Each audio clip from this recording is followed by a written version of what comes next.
मित्रों, गरुड़ पुराण क्या है? इसमें किन चीजों का वर्णन किया गया है? इसे जानने के क्या लाभ हैं? इसे कब और क्यों पढ़ना चाहिए आदि।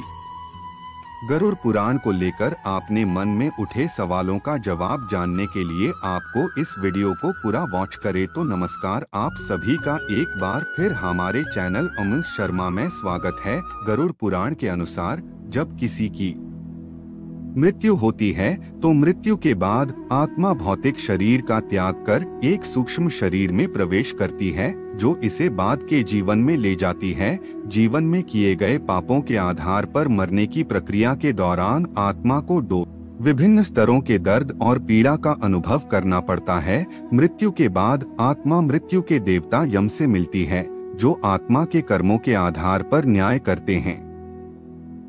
जीवन में किए अच्छे बुरे कर्मों के आधार पर ही आत्मा को विभिन्न योनि प्राप्त होती है।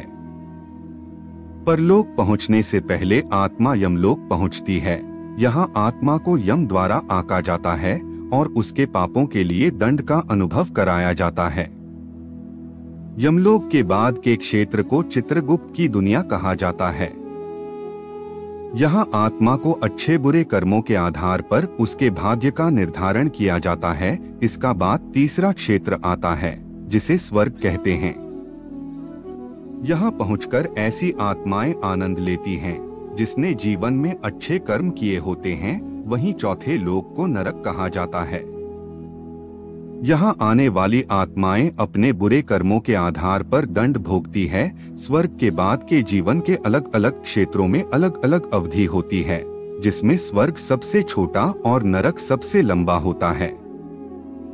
गरुड़ पुराण के अनुसार स्वर्ग में आत्माएं विभिन्न तरह के सुखों का आनंद लेती हैं। वहीं नरक में आत्मा को दंड का अनुभव करना पड़ता है। नरक में आत्माओं के दंड की अवधि उनके कर्मों के आधार पर ही निर्धारित की जाती है। कर्म के आधार पर आत्मा का पुनर्जन्म जानवर, कीड़े मकोड़े, पौधे या जीवन के निचले रूप में हो सकता है। मृत्यु के बाद आत्मा का अंतिम लक्ष्य मोक्ष को प्राप्त करना होता है, जो कि जन्म और मृत्यु के चक्र से मुक्ति है।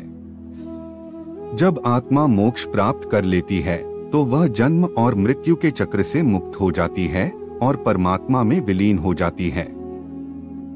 गरुड़ पुराण एक शांतिपूर्ण जीवन सुनिश्चित करने और मृत्यु के बाद मोक्ष प्राप्त करने के लिए पुण्य कार्य, धर्म, पूजा पाठ और अच्छे कर्म करने के महत्व पर जोर दिया गया है।